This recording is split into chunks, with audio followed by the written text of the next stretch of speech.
Get through more, we may get through more questions than I thought today. So, Cindy, this starts with you then.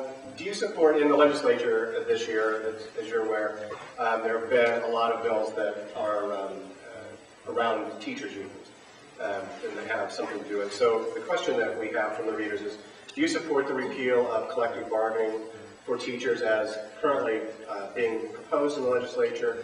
And what about this other group of legislation that seems to be aimed at teachers' unions particularly? And do you anticipate, so I think that they're premising this on the idea that if any or all of this legislation was successful, do you anticipate the need to do anything different to recruit and retain teachers within what would be a new climate as a result of the legislation? I'm going to answer that one as a board member and two as an individual. Okay. And I'll clarify both. As a board member and a member of the team, we have had a strong working relationship with our teachers union. I know that we recently worked on an evaluation platform, and we have come to agreement on most of those points. I think communication with our teachers, who are frontline people every day, is one of the most critical conversations that we have. They are the individuals who work with all of our students, from the poor to the rich, to those who are special needs, to those that are gifted. As an individual, I'm going to answer the part on the union. I think that the legislature is currently trying to break down public education. I think they're trying to kill public education as we know it. I believe that we need to continue the open conversations that we have with our teachers, because that creates a positive atmosphere every day. All the board members have spoken about the importance of our teachers, that we need to do more for them. That comes through conversation, that comes through agreement, and that comes through consensus. That's me as an individual. I cannot speak for 7 board members, but that is my point as an individual. The board voted at the Kansas Association of School Boards to support the bill that would break collective bargaining. That's how they spoke.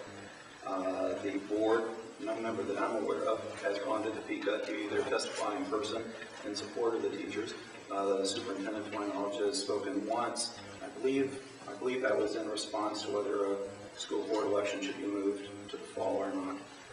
But there's, to my knowledge, been no written testimony, no testimony in person. This district is the largest employer in the county. I don't see the board advocating for the employee base as I would if I was on the school board. Specific to some of the bills, I'm not really clear on what some of the intent is. I think some of the people that have written the bills acknowledge that there'd be a bit of chaos on that. If you break up the collective bargaining and you have multiple parties that you're negotiating with, I don't know how you negotiate with 3,400 people. So I think the real intent of a lot of the legislation is to break up the union because they're one of the most vocal advocates or opponents, from your perspective, against the conservative movement. So if you break up the funding of that and you break up their ability to collect political action campaign funding, then you, in a sense, put a muzzle on that. But the board voted to support much of the legislation. That's the final word. Would you like to follow? The board voted for that as a member of KAS, but I was not the one that voted for that. Actually, I did not even attend that particular meeting. But what I will say is the board is standing neutral. That bill has continued to change. It is being morphed, and it continues to change on a daily basis. We are, as a team, waiting to see what the actual bill comes out, what it looks like. We have not had, there have been so many changes hasn't come from the board, or it hasn't come out of committee. I believe at that time, a statement may be made, but we work as a team. As I said, I voted individually for Vice Chancellor, but as a team, it's for the district. I'm not a passive person. I think if it's important to you, whatever that is, you got to stand up and you got to speak your mind.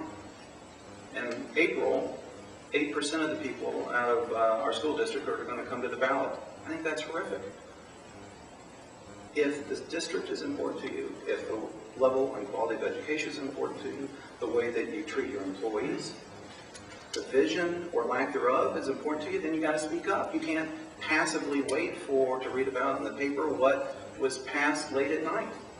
So if I'm on the board, I want to be there, and I want to say, whether they're listening or not, this community, this district, these teachers, these people that I entrust my son with, they are vital and critical, and I stand with them, and I don't make apologies for that.